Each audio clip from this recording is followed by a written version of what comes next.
मिथिला के विध बड़ भारी सखी है, मिथिला के विध बड़ भारी। मिथिला के विध बड़ भारी सखी है, जितिया पावन बड़ भारी। मिथिला के विध बड़ भारी सखी है, जितिया पावन बड़ भारी। जितिया पावन बड़ भारी सखी है, मिथिला के विध बड़ भारी। जितिया पावन बड़ भारी सखी है, मिथिला के विध बड़ भारी। जितिया पावन बड़ भारी सखी है, जितिया पावन बड़ भारी। सप्तमी तिथि में मरुआ रोटी, सप्तमी तिथि में मरुआ रोटी।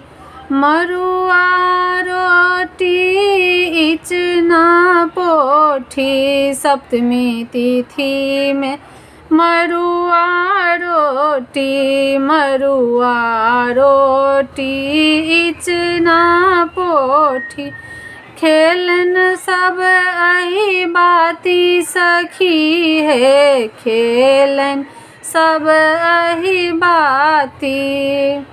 जितिया पावन बड़ भारी सखी है, जितिया पावन बड़ भारी।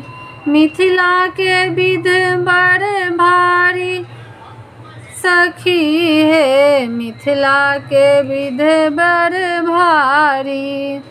जितिया पावन बड़ भारी सखी है, जितिया पावन बड़ भारी।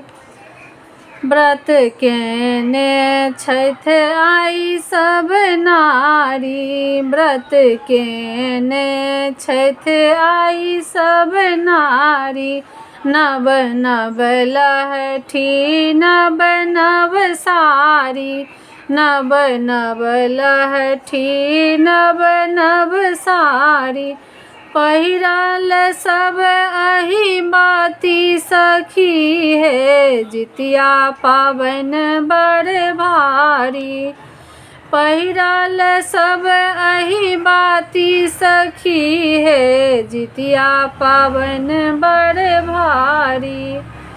मिथिला के विध बड़ भारी सखी है, जितिया पावन बड़ भारी। मिथिला के विध बड़ भारी सखी है, जितिया पावन बड़ भारी।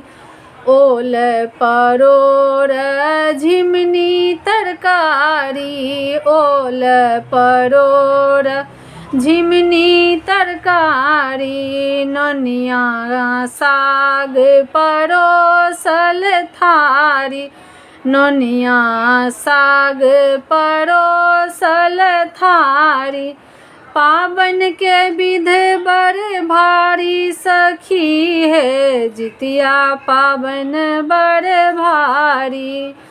पावन के विध बड़ भारी सखी है, जितिया पावन बड़ भारी। जितिया पावन बड़ भारी सखी है, मिथिला के विध बड़ भारी। बाल बच्चा सब घर घर जागल, बाल बच्चा सब घर घर जागल।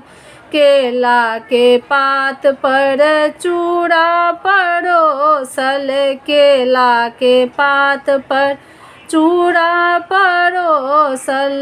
दही भरल मटकूरी सखी है, दही भरल मटकूरी सखी है, जितिया पावन बड़ भारी। जितिया पावन बड़ भारी सखी है, जितिया पावन बड़ भारी। मिथिला के विध बड़ भारी सखी है। मिथिला के विध बड़ भारी, मिथिला के विध बड़ भारी सखी है। जितिया पाबन बड़ भारी, मिथिला के विध बड़ भारी सखी है।